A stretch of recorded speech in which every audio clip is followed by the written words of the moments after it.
Welcome to the official YouTube channel for the Colin Cowherd podcast. Go on, hit that subscribe button if you're new so you don't miss any of our great football content this season. This episode is presented by Uber Eats. When football makes you hungry, order Uber Eats. I do every weekend. All right, time to look at this weekend's tastiest matchup in this week's Sunday Night Foodball, brought to you by Uber Eats, a company I use all the time. All right, John Middlekauff, former NFL scout, has his own podcast, 3 and Out. Can't tell you how many people come up to me in Chicago, GMs. They're like, "Oh, I love Middlekauff so much." They never say that about me. They love you. Well, tell him I don't know if Middlekauff's going to the Hall of Fame like you. So congratulations, by the way. That's pretty cool. I appreciate it. Buffalo 28, Kansas City 21. I looked at this number today. To me, this was really the game. Is that Mahomes was uncomfortable and Josh Allen was really comfortable. He was sacked 3 times, hit 15 times. And when Mahomes, John, doesn't trust his offensive line, it changes the way he plays. He presses, he takes more risks. And I thought the game really came down to that, is that I just thought Josh was really comfortable and Patrick wasn't. I just know this. If the Bills can find a way to play like they do against the Kansas City Chiefs in the regular season, in the postseason, they will win the Super Bowl because they thoroughly outplayed them today. Outgained them by 100 yards. We're up double digits in the fourth quarter. I mean, it took a 4th and 17, which only Andy Reid would have a 4th and 17 play that would come wide open. But listen, that Bills team that we just saw, that team can win the Super Bowl. But we see them on a weekly basis not look as good on defense. The pass rush isn't always there. Joey Bosa looked like, I don't know, his 3rd year with the Chargers today. So I don't know where that version of the Bills is always, because they make a ton of plays when they have to against the Ravens. And in the regular season, I mean, Colin, this is now kind of a theme, obviously at home. And this is why I've said from the jump, getting home field for the Bills is really big.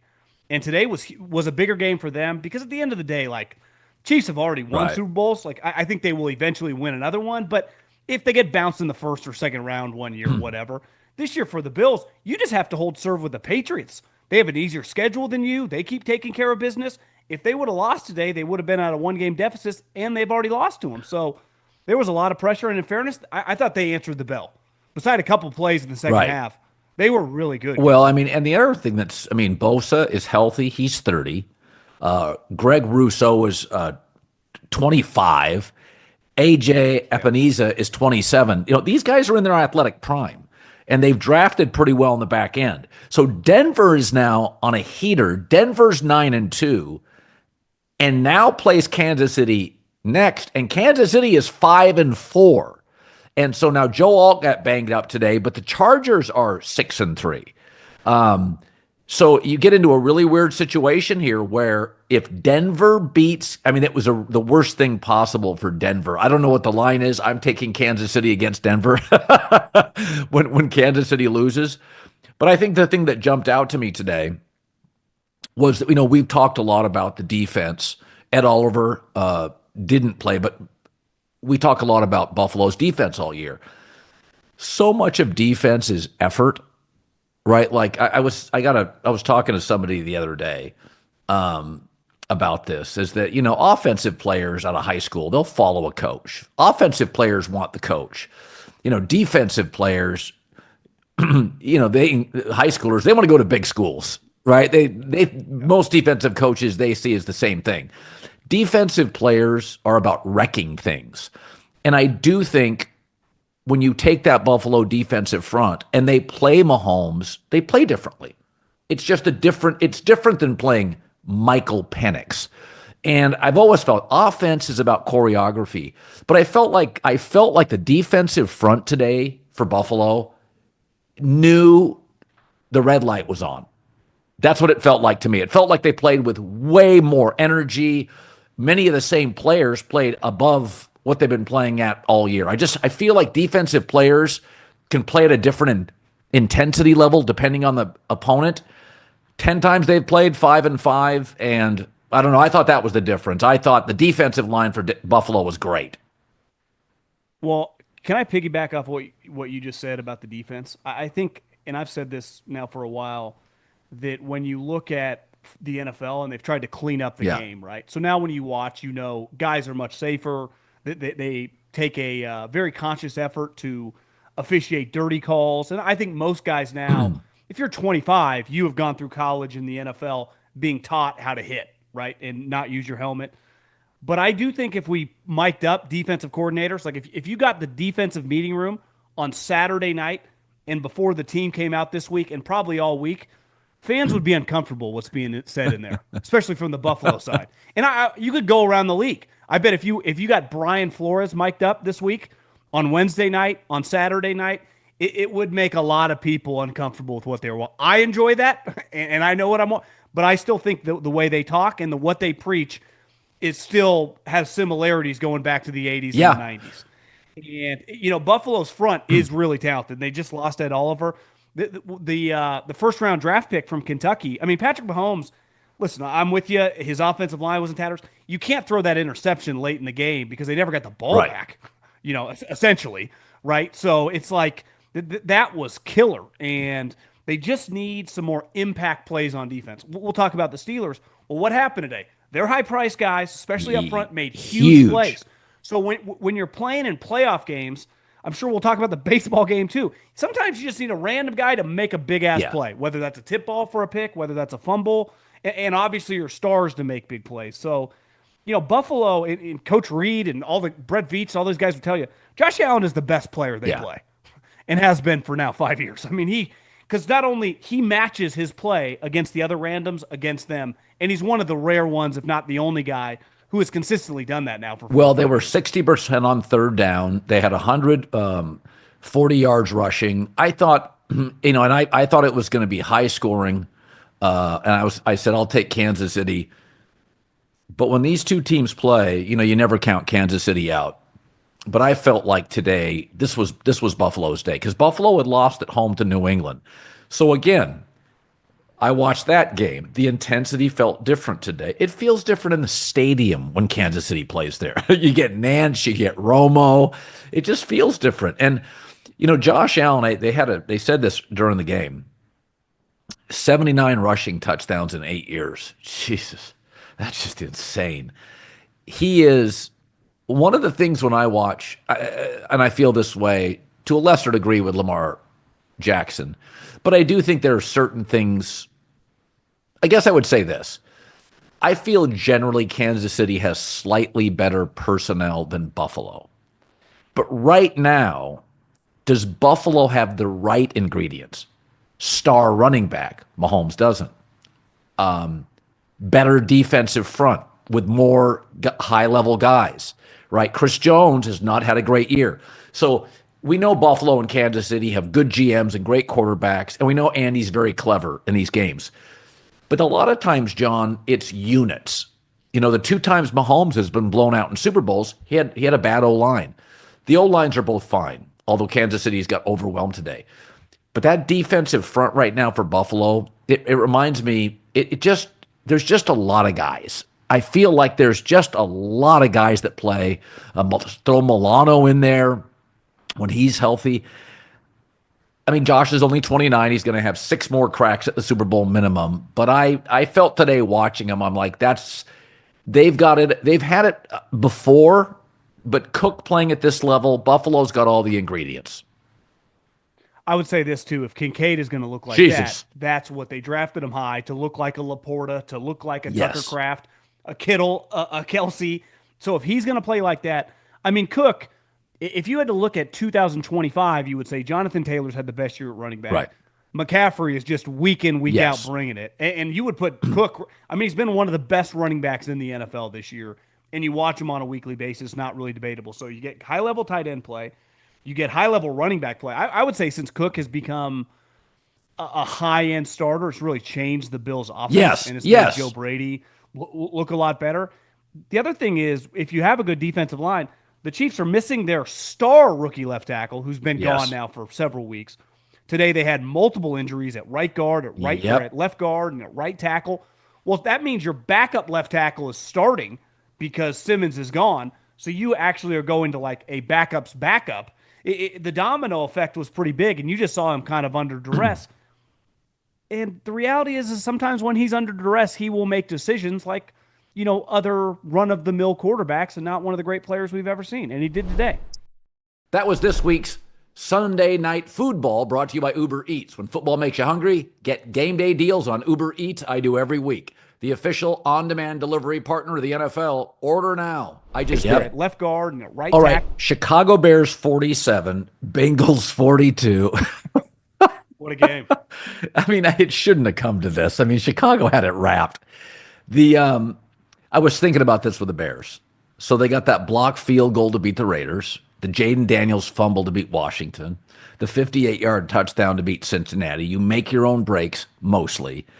But I thought the thing that I've noticed about Caleb, and I said this Friday in the herd, is that I like the Bears today, against Cincinnati and Dallas, when he gets that extra beat and a better run game, he's very effective. Today, while trailing, Caleb had 124 passer rating, 3 touchdowns, no picks. Now, it's the Bengals defense. But I think what we're seeing with this Bears team, they're winning these weird games. John, the Bears lose weird games. It's like what they do. Totally. They're winning all these weird games. When they lose, they're outclassed by Baltimore, right? They couldn't run the ball.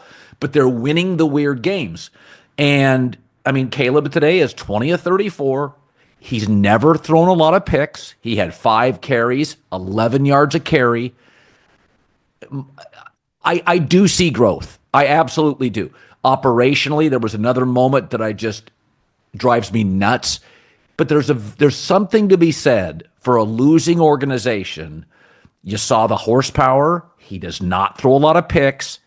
I just think there is value in winning games you have lost for the last decade. Blocking a field goal. When they hit that big play to Loveland, I'm like, oh my God, they just would not have done that in the last 10 years. So I'm going to give the Bears credit. By the way, with the Packers and Lions losing, NFC North is wide open today. Massive day for the Vikings and J.J. McCarthy and Caleb Williams. I wrote this down probably early in the third quarter. Can you win a shootout? Because we've seen them win some ugly games, right? Their defense was leading the league in turnovers, and I didn't know. And they did. And it shouldn't have been as close. They were up double digits, right? When DJ Morse, they went to challenge it. It ended up being a touchdown, which was an explosive play. Ben Johnson's a stud. When part of the reason I like the Bengals in this game, because DeAndre Swift's out. Well, he's been one of the hottest players in the league. And then he turns this Rutgers 7th-round pick. I think he ran for 170 yards, Colin. So he was fantastic. The Bears' defense morphed into the Bengals' defense, so it even put more pressure on Ben Johnson and Caleb Williams, and they were awesome. The other thing is there's kind of the elephant in the room with Tyler Warren looking like one of the best tight ends in the league. Like, hey, you guys drafted Loveland. Huge day for him. I think Loveland got the game ball. Loveland and the running back. So you had 2 rookies come through. Good day for Pace, right? Taking some heat with the Drake May emergence, and people are kind of looking at his draft. So Loveland, the rookie running back, and overall, the thing that has stood out to me has been how good Ben Johnson is, and he's really kind of said to me, Caleb, when he scrambles around, it doesn't really work. He's got to learn to kind of calm down a little bit. But like you said, doesn't turn the ball over, hit explosive plays today. And Loveland and the running back were excellent. Had 580 yards.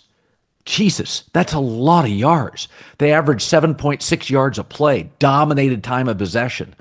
And, they were they were very good on third down. So again, they had a shootout with the Cowboys, blew them out. Shootout with the Bengals on the road, pick up a W. There's value in all this stuff. And I think, the other thing is, we've seen it with Bo Nix. He's tremendous in the fourth, but he has long gaps where he struggles. Drake May didn't have a great day today. He struggled a bit. Penix made some really good, nice throws today. I think all these young guys, the difference between a great quarterback like Allen and Drake May is, almost exactly what you get with Josh Allen. It's like Steph Curry. He may have every 8th game, he just may be off, and it's usually for a half. The great players Kobe in his prime was you got the same damn guy every night. And I think with Caleb Williams, I think it's official. I can see growth.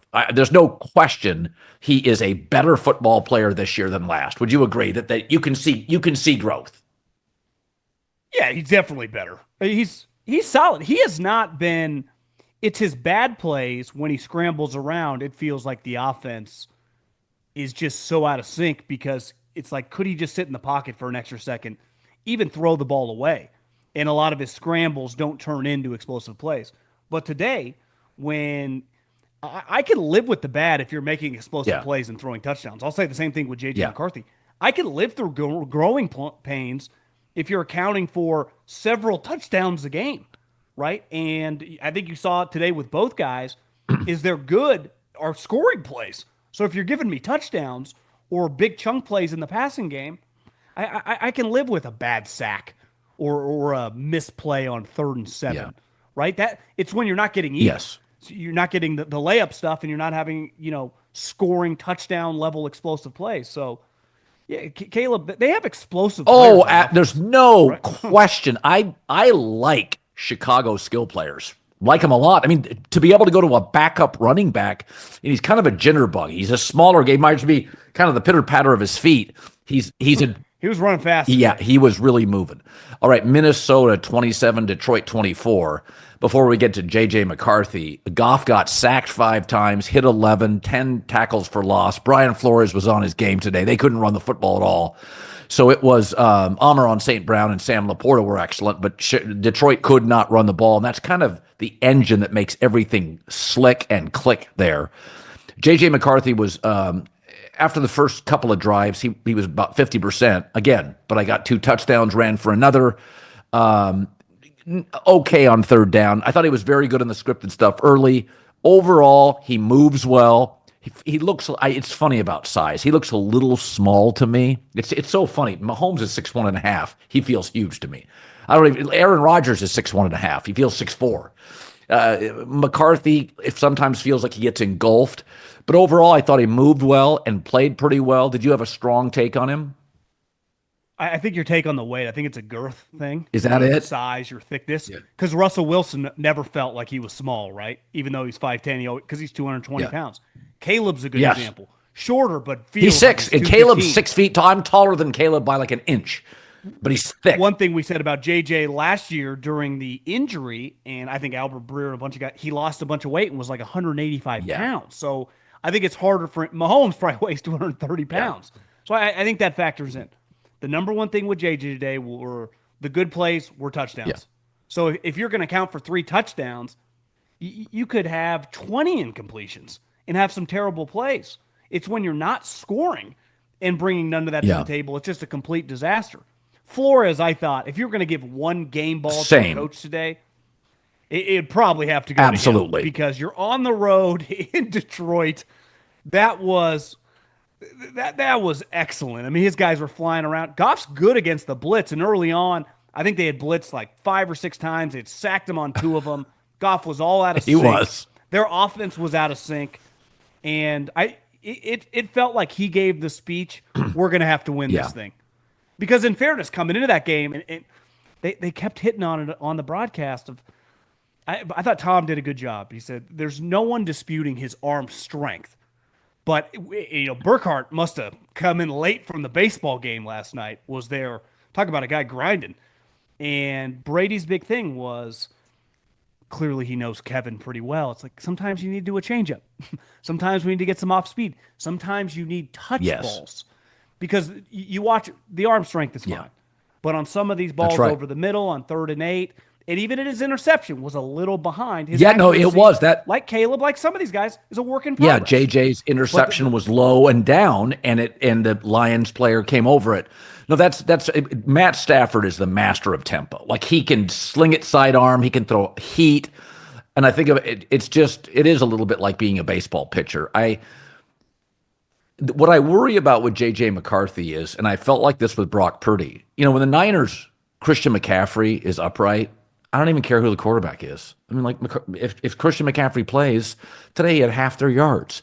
It doesn't matter if it's Mac Jones or Brock Purdy. I do feel with Kevin O'Connell, Justin Jefferson, good left tackle, I kind of feel like it's hard to evaluate JJ because the coach, the left tackle, and the receiver are so good. It's like San Francisco with Kyle and Christian McCaffrey. And then when Kittle's healthy and Jennings can be, highly productive, how valuable is the quarterback? So this isn't anti-JJ McCarthy. I think I just need more of him. I just have to see more games. I thought Brian Flores was game ball Brian Flores. All right, today's show is brought to you by our new presenting sponsor, Hard Rock Bet. They're a great partner. There's always something to bet on. If you haven't tried your first bet on Hard Rock Bet yet, there's still time for you to get $150 in bonus bets. If you win, just place a $5 bet. That's it, $5. If it hits, you not only get your winnings, but you get $150 in extra bonus bets. The NBA is back, which means it's time to shoot your shot on Hard Rock Bet. You're home for all the hoops action all season long. If you need a little help with your first bet, check out the streaks heating up inside the Hard Rock Bet Stats Hub. You can find live odds to bet on all of these streaks right in the Hard Rock Bet app. Download the Hard Rock Bet app today and make your first deposit. That's why I think it's fair for J.J. McCarthy. The bar of how he's being judged should be higher than a lot of random young quarterbacks on bad teams. When you play for crappy franchises and you lose, I expect that. Like whoever the Carolina Panthers draft, I don't expect it to look great. But when you get Justin Jefferson in his prime, Hawkinson, Jordan Addison, Kevin O'Connell, if we had a coaching draft, where would Kevin O'Connell, he'd go in the top 5.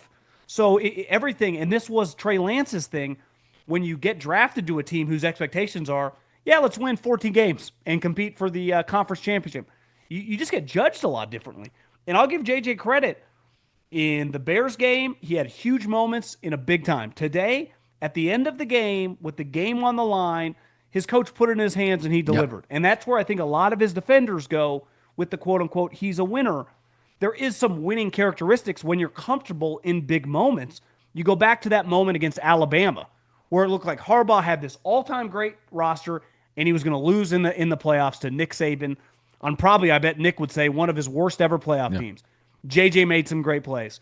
You watched his first start against the Bears, big spot, made some great plays. And today, I thought they were just going to run it and just, lean it on Flores. They put it in his hands. Great throw, Colin. Not a good throw, a great throw. Yeah, well, when I watched him at Michigan, that was always my take. Moves well, gritty kid. Didn't make a ton of big throws, but he'd make one or two NFL Sunday throws. He can make the big throws. So I just don't have a ton. Say what you want about Bo Nix. I've got like a 6-game winning streak, and he's got a 119 passer rating, 9 touchdowns, no pick in the fourth quarter. I've got a lot of samples of Bo Nix. He can have gaps, but late, he's really good. So with JJ, I've never been a huge believer, but I thought, you know what, to go to Detroit, you got the deal. Well, you win a lot of different ways. Not every Sunday for Brady was great. That Teddy Bruschi crew, there were days that Tom didn't do a lot of heavy lifting. He was 20 of 28 with a lot of underneath stuff. So, if I was going to defend, JJ hasn't been playing, Carson has, but definitely Caleb Williams. Caleb's defense. Sometimes you watch the Bears on defense and they just look atrocious. And Minnesota till today, they had been pretty bad this season, Colin. Today was, and even today they gave. It's not like they gave up 10 points. They had some drop balls. There were plays to be made.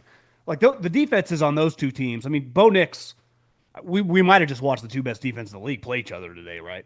The physicality of Denver and Houston and how good their defensive lines are. So anytime you have a defense that is that good, it does back you up when you're not making plays. But I'd say all three of these guys have one thing going for them. J.J. McCarthy now, obviously Caleb and Bo Nix, making plays in big spots. And I think when you look at Caleb and Bo Nix, they've had a lot of snaps now. Well, they also have Sean Payton. Look at the coaches. Kevin O'Connell, Ben Johnson now. Such an advantage. Such a huge advantage. Steelers 27, Colts 20.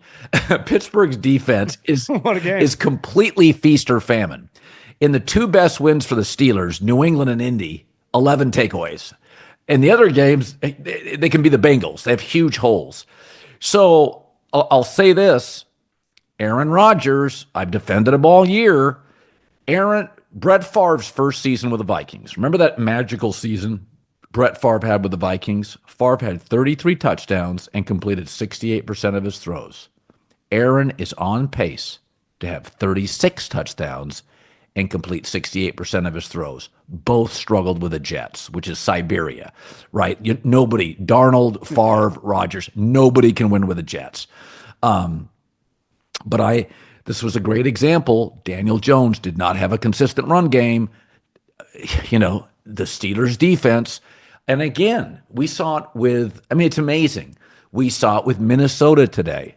Their defense is like, oh, we're in Detroit. J.J. McCarthy's starting. This is on us. We saw it with the Steelers today. It's like, oh, here come the Colts. They're favored over us. This is the hottest team in the league. And that offensive line for Indy for the first time this year got pushed around a little bit.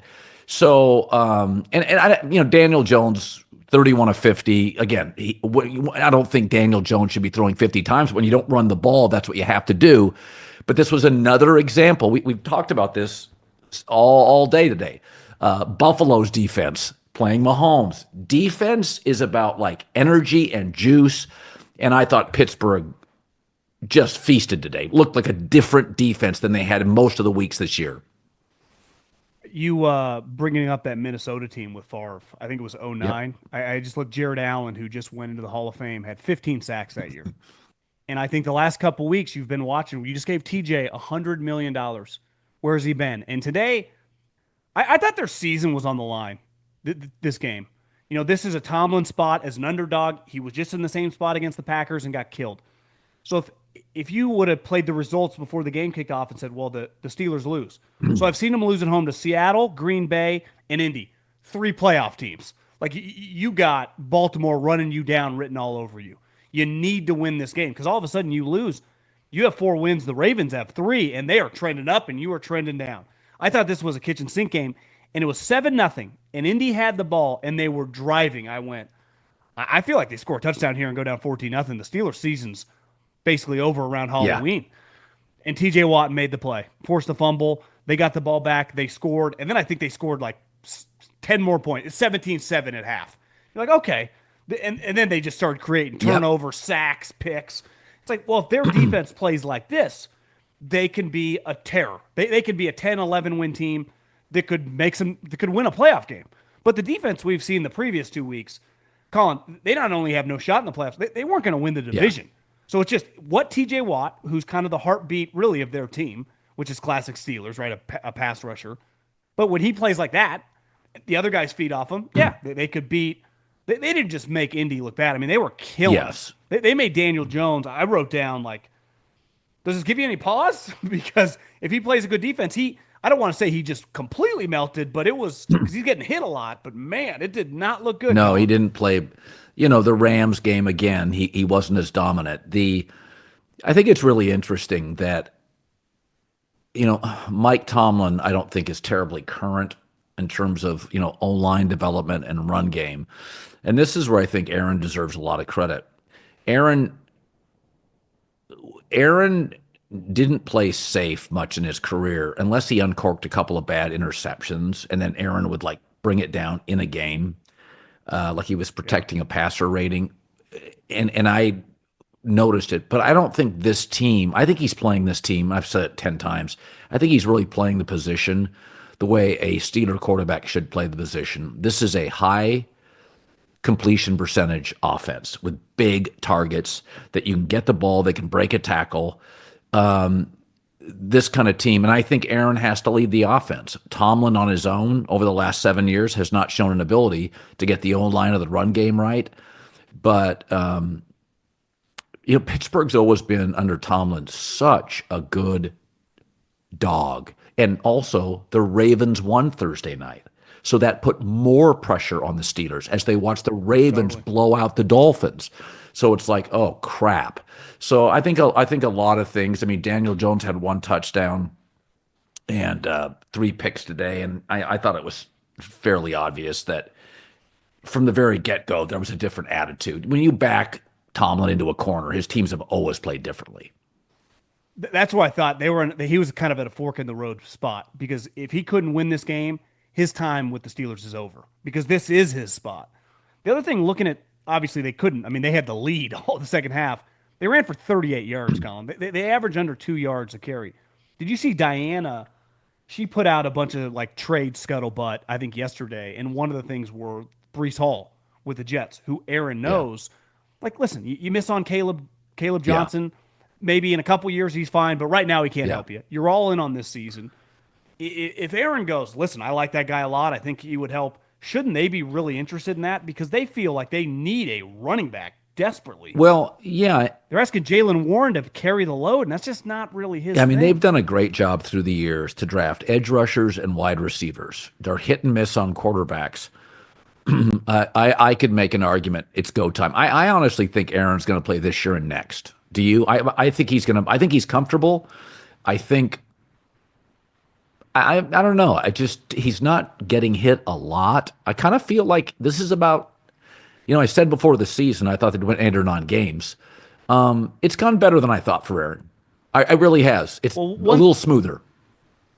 I totally agree. I thought he would look older. Same. He's been a little bit of a fountain of youth. No question. He's just moving around a little bit younger. I expected it to get worse. I know people say second year off an Achilles. It's one thing when you're 28. It's another thing when you're 41. I do think when you look at Tomlin, because he's a good example of what you're saying, why Aaron might return. I think a lot of people go, why wouldn't you want a fresh start? Because he's coaching the Steelers. It's kind of a sweet job. Just like I bet Aaron, who's been with the Packers, realizes this is pretty awesome. Like playing for Ohio State or Alabama football doesn't suck. I think most guys that play basketball at Kansas or North Carolina enjoy the experience. Being the coach or the quarterback for the Pittsburgh Steelers kind of has its perks. Yeah. So if you're Aaron, you feel pretty good. It's like, hey, we'll pay you another $15 million. And the other thing is they have a lot of old guys on the team. Part of the reason, Tom, I think that Tampa Bay experience went well, because by his second year there, most of those guys, even the Tampa Bay guys, are veteran players. He got to bring some other veterans. A lot of like-minded people, married, kids, multiple kids, pickup lines at school. So I think Aaron looks around. TJ Watt's over 30. Cam Hayward's 35, 36. Tomlin's like this player version of a coach. They just it's pretty tailor-made for a veteran-type quarterback to go in and enjoy his time there, I would say. Sports fans love a comeback, so the underdog that kind of defies the odds. So that's the story of Green River Whiskey. In 1918, their distillery burned to the ground, 40,000 barrels of bourbon gone. Most would have quit, and they rebuilt from the ground up on the original site in Owensboro, Kentucky, and today they're producing some of the great bourbons and rye whiskeys in the game. Kentucky Straight Bourbon, a weeded, foolproof rye. It's a lineup built on resilience. So if you love a good comeback in sports or in your glass, Green River's got you covered. Head on over to greenriverwhiskey.com to learn more. Try some for yourself. And always, please drink responsibly. Carolina Panthers beat Green Bay 16-13. I had said on FS1 Friday, I think I said it 3 times. I said, this has a weird trap game vibe for Green Bay. It's really weird. Green Bay averaged 6 yards a play, had 400 yards and 13 points. They were good on third down. When and Packer fans are they're just beside themselves with Matt LaFleur. I was watching Green Bay today, and my take was, Tucker Kraft, by the way, looks like he could be out for the year, torn ACL. That's devastating. Brutal. He's a great player. They're not running the ball very well. I don't know why this is, but I feel with this wide receiver and tight end group, I feel they should just give the offense to Jordan Love. Now, he made a horrific throw that was dropped in the end zone by Carolina. Bryce Young, what's disappointing is Bryce Young didn't even play well. This was not yet a weather advantage. It was a little cool and windy. Bryce Young did not play particularly well. Rico Dowdle, by the way, is the most underrated player in the league. Carolina's running back, former Cowboys, great. But I feel like this is why I think the Rams are the best team in the NFC. Philadelphia and Green Bay have an identity crisis. Green Bay does not know what they are offensively. I watched the Rams today, and they know exactly what they are. They are fast and aggressive defensively. Offensively, it's all about efficiency. They love to run the ball. It's highly efficient. I watch the Rams, and I feel like they just lean into what they are. They absolutely have complete, utter confidence in what they are. I don't know if Green Bay knows yet, and I kind of feel like Matt is being conservative. That's my take, that you're picking up the yards, but they were just, it was weird today. They had a 4th and like 8 at the 13 or 14-yard line, and they went for it instead of kicking a field goal, which is, I wrote that down. I may have the yard. Yeah, it was 13-6. That was when he threw it across his Yes. body and the guy dropped Yeah, it. it just, so that was like, what are you doing? I just don't think they know what they are. They were the most disappointing team of the weekend by far. I mean, coming off the momentum they had such a great half last week against the Steelers. I mean, they flipped a switch. It's like, this is one of the best teams in the league. I would have said coming into today, we're doing this before Seattle, but Seattle, the Rams, it's hard to include the Niners with their injuries.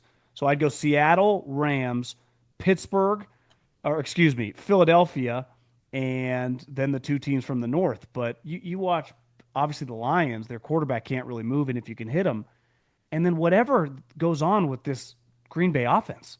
At one point in time, I looked down, they had like almost 250 yards of offense and 6 points, and they were 0-4 in the red zone. They were just atrocious in the red zone.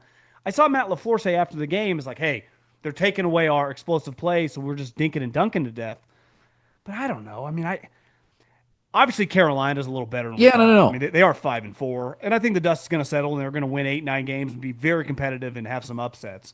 But at home, that should be a huge advantage. Yeah, Bryce Young missed. They were atrocious. Yeah, he missed. T-Mac was wide open. Xavier Legette. Bryce Young did not play particularly well. This should be, and you have 400 yards and average 6 yards a play. This was not a game in which you couldn't move the ball. I will say, I do think Carolina defensively is fast. Like Carolina's draft, they've had a lot of high draft picks.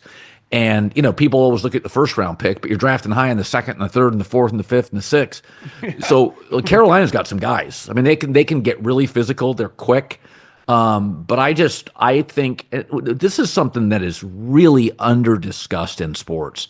What are you? I remember when we started the volume, I would tell my guys, Barstool is something, Ringer is, we have to become, what are we? Like, you have to identify, what are you?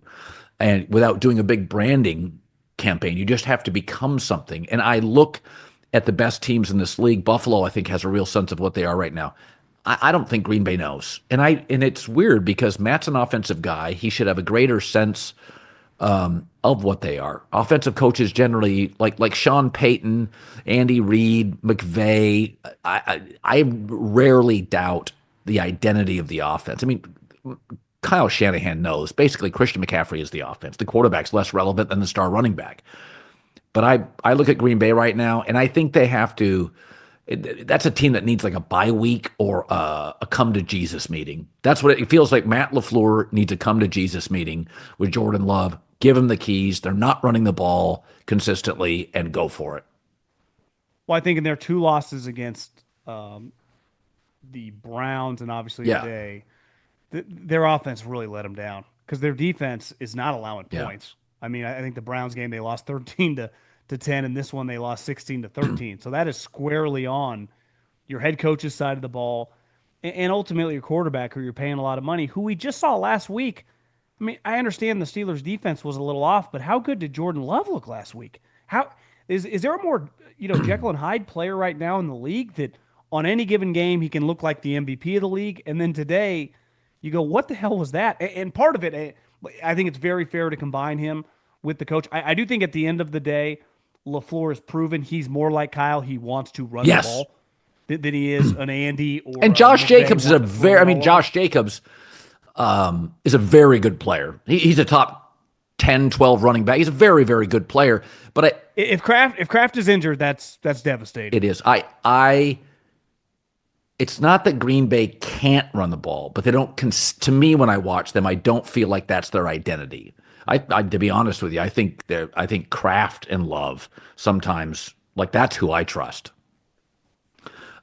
No, I'm with you. 49ers 34, New York Giants 24.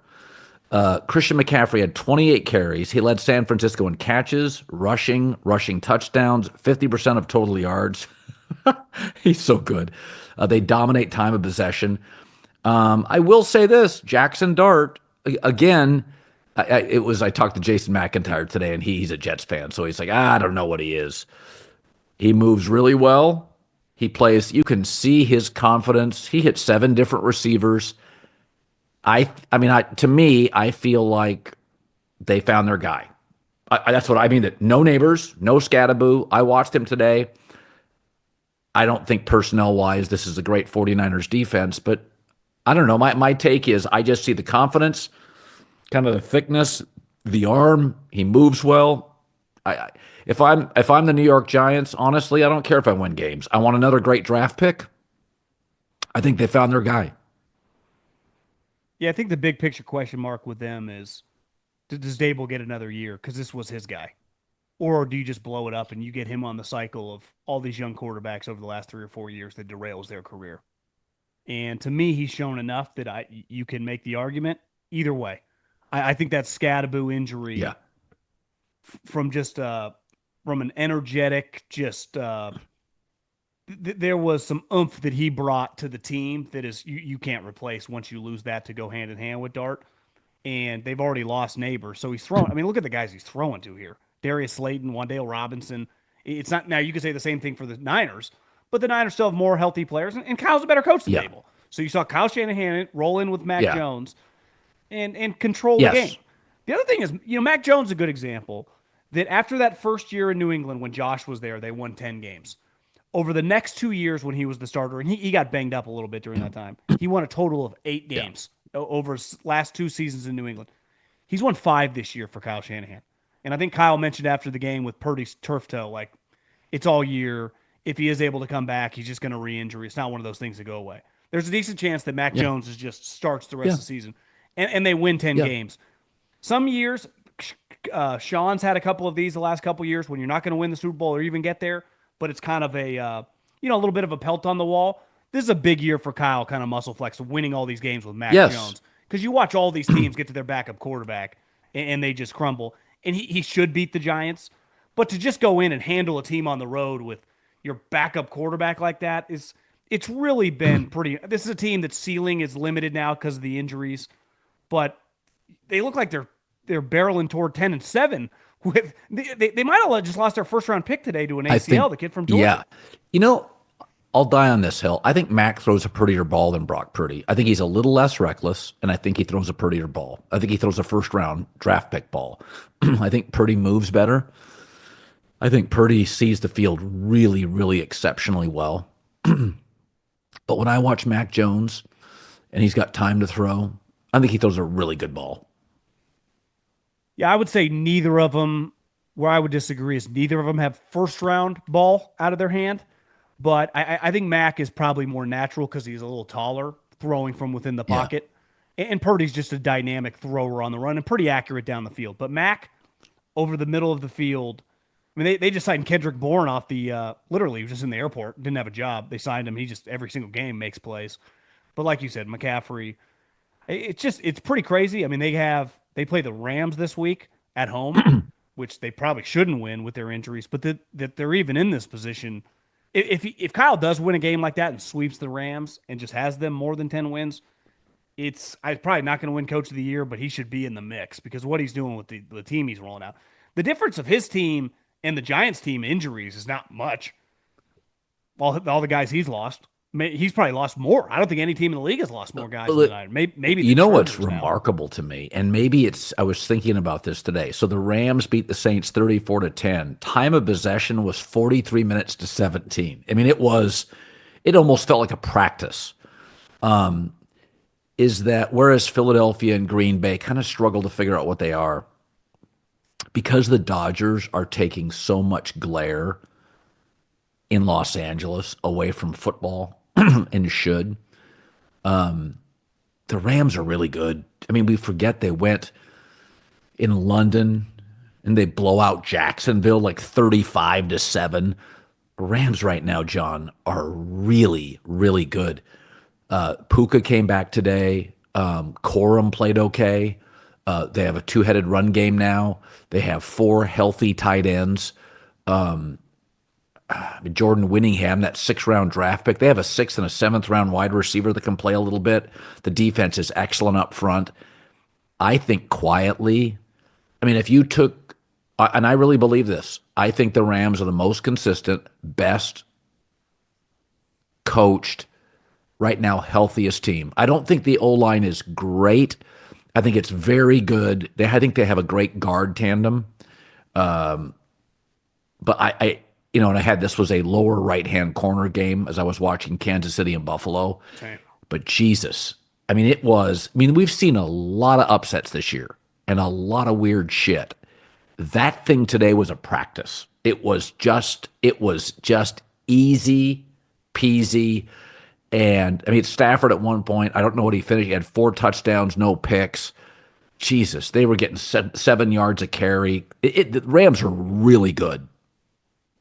He was 34-32 for 280 yards and 4 34-42? The others, yeah, the other, 24-32 for 280. So he had 8 incompletions. I'd say the scary thing these last couple games is Devontae has 5 touchdowns. So when you figure out that report to go along with Puka. Now Puka at any moment, he takes some vicious hits. He runs guys over. Can this guy stay healthy? But when those 2 guys are on the field right now, they're as good of a 1-2 combo as, like, in terms of production and what they bring to the table, is like Chase and Higgins. They're kind of unstoppable. And the one thing with Devontae, he's very comfortable with a high-end veteran quarterback. In his prime with Aaron, it's kind of starting to feel like that. Those guys' cohesion, especially in the red zone. Has Matt Stafford kind of quietly, because today I don't think a lot of people are dialed into the Saints game. But 4 touchdowns, 5 touchdowns against the Jags. I think he threw 3 in that loss against the Niners. He's got to be directly in the mix. So I have said this before. This sounds crazy. So he was better than Aaron Rodgers in high school, and he was better than Aaron in college. And he was better than Aaron for the first 4 years of his NFL career. He's been better than Aaron for the last 4 years of his NFL career. Aaron had a 10, 11-year stretch at Green Bay where Matt Stafford was he was with a losing organization, and Aaron had the well-run outfit. What if Matt Stafford wins another Super Bowl? Now think about that. He's got a better playoff record. He was better early, better late. If Matt Stafford he's already I think he's a Hall of Famer now, right? Matt Stafford's a Hall of Famer right now. I'd put him in, yeah. What if Matt Stafford wins a second Super Bowl? He's always been considered one of the best arm talents of our generation. That's indisputable. You could ask anybody, the Bradys, ask Aaron, ask Favre. They all go, yeah, Stafford's it. Where do you put him all time? Serious question. Matt Stafford wins a second Super Bowl. I'm telling you, there's not a lot of guys I'd put above him. He doesn't have quite the gravitas of your Brady, Montana, Manning, and Elway. But Marino's got no Super Bowls. He's got 2. I don't know. Stafford is watching him this season. Shit, man, he is dialed in. He's comfortable. I don't know. What do you do with him all time if he wins a second? Well, to me, it's hard. You could make the argument Aaron's a top 5 guy. With Manning, Montana, Brady, Elway. Pretty short list. To me, I don't think most people would include Stafford in the top 10 of quarterbacks. Now, granted, he played for the Lions and not the Dan Campbell. Would you have put him up if he has a second Super Bowl? He's a better arm talent than Drew Brees. Yeah. To me, there is not. If I could get here's the argument. If you could get 23-year-old Matt Stafford and start listing out quarterbacks, he would go ahead of a lot of guys because he's showing now. What if Matt Stafford had been drafted by a Harbaugh brother, an Andy Reid, a Sean Payton when he was 23, instead of going to the Lions, who always drafted high, right? And their 2 best players beside him quit at 30 years old. It's a pretty the Lions that if you're a 12-year-old kid right now, you can't even comprehend this conversation. But I do think that the time with the Lions, he has had years where he's thrown a lot of picks. He can be a little reckless. The way he's playing right now, though, like his ceiling, the one thing I will say about this, his ceiling is as high as any player ever. Like he can go toe to toe when he's on. I used to say this about Cam. Cam can have individual games where he can outplay any guy in the Yeah. league. And that was prime Brady, prime Manning.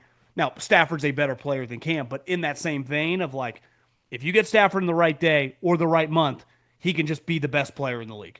Now, and I do think this second kind of iteration of his career with Sean is going to be a really powerful moment for his career. And he'll have like the Kurt Warner type, the individual seasons. I just think it's hard to shake that Lion stretch because well, winning and losing isn't a quarterback statistic. Most good quarterbacks win a lot. Not all his fault, but I do think he probably developed some bad habits there We have, because he had yeah. to.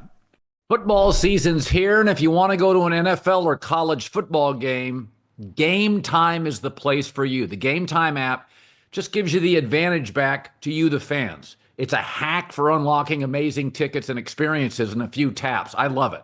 Easy to use. The Game Time guarantee means you can trust you'll get 100% authentic tickets on time and at the best price. 100%.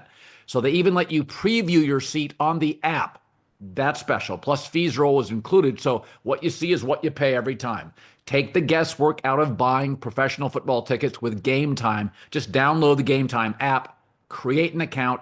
If you use the code Colin, Colin, $20 off your first purchase. Terms apply again. Create an account, redeem code Colin, $20 off. Swipe, tap, ticket, go. Download the Game Time app today. Let's talk some World Series. So that's about as good a World Series, especially Game 6 and 7, as I've ever seen in my life. So I thought it was really interesting. Dave Roberts pulled all these levers. Like he just pulled all these levers, and to win a World Series where he puts in Rojas and then the defensive outfielder in the ninth, and he goes with Yoshi again. Everything worked. But I think, as I was talking to a friend about this, is that Otani, Roki, and Yoshi, and right now Yoshi is arguably the best pitcher and Otani's the best player. Roki's been moved to the pen. But these Japanese stars, and Japanese baseball is like really high AAA. It's not quite the bigs, but it's there's great players.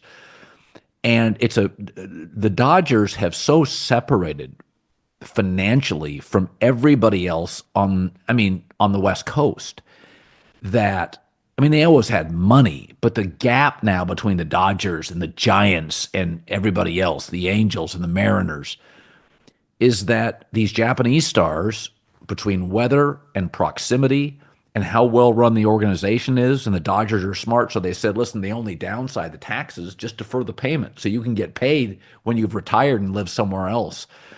Is that a friend of mine in New York was saying, God, our teams are bad. But I said, New York is cold. It's intense, a much harsher media, the city tax. LA is spread out. You can hide. I was in LA 9 years. I'm here right now. You never see pro athletes in LA. You can just hide. You never see celebrities in LA, and they're everywhere. There's writers, directors. Look how many pro teams were in LA. You never see athletes, ever. It's just so spread out. There's so many gated communities. Calabasas, Hidden Hills, Malibu.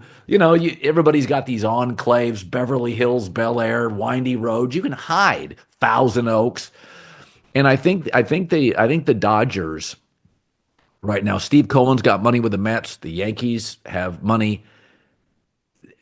They just feel like with these Japanese stars, and the other thing, John, those guys don't listen to our media. It's like international NBA players. They come here, they play, and then they go home. They don't get caught up. They play Yoshi plays so loose in these big spots. He's so unaffected by the intensity and the chaos of the World Series. I don't know. I just look at the Dodgers, and I'm not sure there's another organization in North America that's run like they are. One of my best friends played college baseball, and one of his teammates, was like a fringe big leaguer, AAA guy, and signed a deal with the Japanese team when Otani, right before he came over, when he was alleged over there. And they went over and visited and went to the games, and they were at the highest level.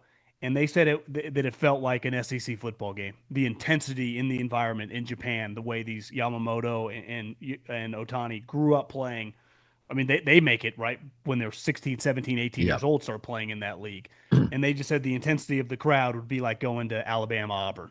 How much these people know about baseball and how much they care. Yes. So these guys, the bright lights, completely unfazed.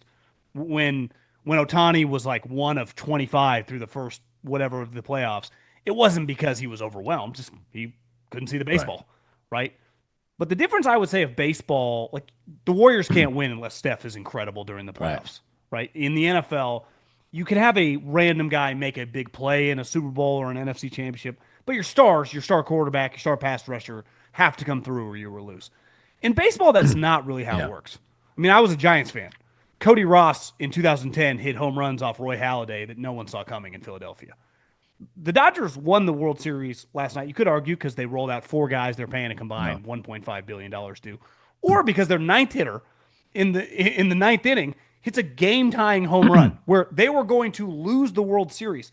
And then that same guy almost falls, throws home, and then their backup center fielder who had been benched, I'm watching with my wife. She falls out of her chair. She's like, what just happened? That had to be one of the crazier plays in World Series because it looked like he was going to basket catch it. And this random center fielder tackles him like he's Ed Reed across the middle and saves the game. But that's baseball. It wasn't Otani. It was Will Smith. It wasn't Freddie. Will Smith. Rojas and that big guy in center field. Yeah. It's and I think that's what makes baseball pretty unique in the playoffs. It's not just your stars. Yeah, and I think, and again, even if you go back and look at the great Yankee teams with Jeter and Bernie and Posada, it was Scott Brocious from McMinnville, Oregon, coming up big. So, like, nobody had a problem when the Yankees were buying the best players because people understood that Posada and Jeter, that was part of the Yankee farm system. Well, go look at the Dodgers. They haven't missed. I mean, they draft. I mean, Max Muncy was released from Oakland. I think they traded for Blake Snell. I mean, these guys are available on the market. The Steinbrenners could have afforded to buy Yoshi. They spent $300 million. The Dodgers said $335. They don't win the series without him. So they identify. They identify who they want. They're aggressive. I think where I see their money being an advantage. Because Mookie Betts did not, outside of September, just didn't hit this year. Played a very good shortstop, didn't hit. Freddie Freeman's more offensive, the defensive player, and Otani had real struggles at the plate throughout the playoffs. Where the Dodgers have an advantage, the Asian stars, obviously. But it's to get a Glasnow or a Snell, who may not give you a ton of starts during the regular season. Most teams cannot afford to pay a guy if he's not giving you 25. I mean, Yoshi's the only guy that never misses a start. Like, he's a true bona fide ace. Like Verlander in his prime, you're getting 30 starts. They can go get a Snell and a Glasnow, remarkably talented guys, and get 10, 12 starts in the regular season and just push them off to September. That's the advantage they have. But you can also, lots of teams could defer payments, and they don't. The Dodgers do. So, yes, money is clearly but I think, to your point, Yoshi was great. But there were a lot of guys slumping. I mean, if you go back to this World Series, the Blue Jays out-hit the Dodgers. I mean, the Dodgers in Game 6 won. I think they had 4 hits. I mean, they struggled the whole series to hit. I actually think baseball is much closer to football in terms of, didn't the Dodgers, was it 2 years ago? I mean, almost got beat by the Padres in the play. Baseball, I don't care how good your team is.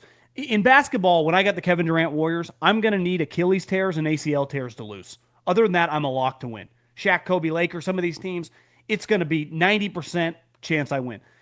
The Dodgers roster can't get much better, and it was really difficult for them to win. Honestly, they probably should have lost. That's baseball. They won a World Series last year with really average starting pitching, and they won a World Series this year with a really average bullpen, which is virtually impossible to do if you're leaking in the back end.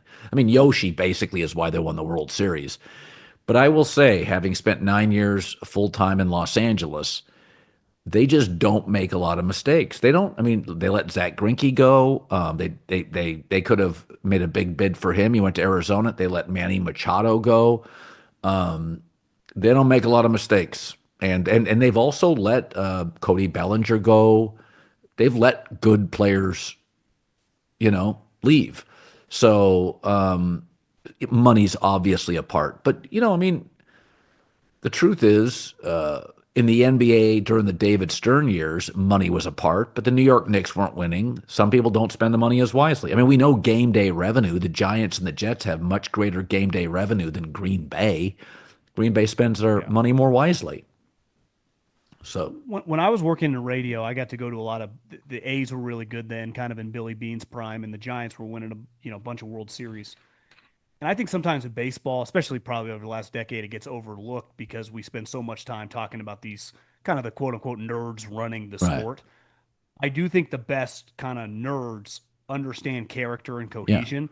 And one thing you watch with the Dodgers, like feels like all these guys like each Yes. other, and they got a good.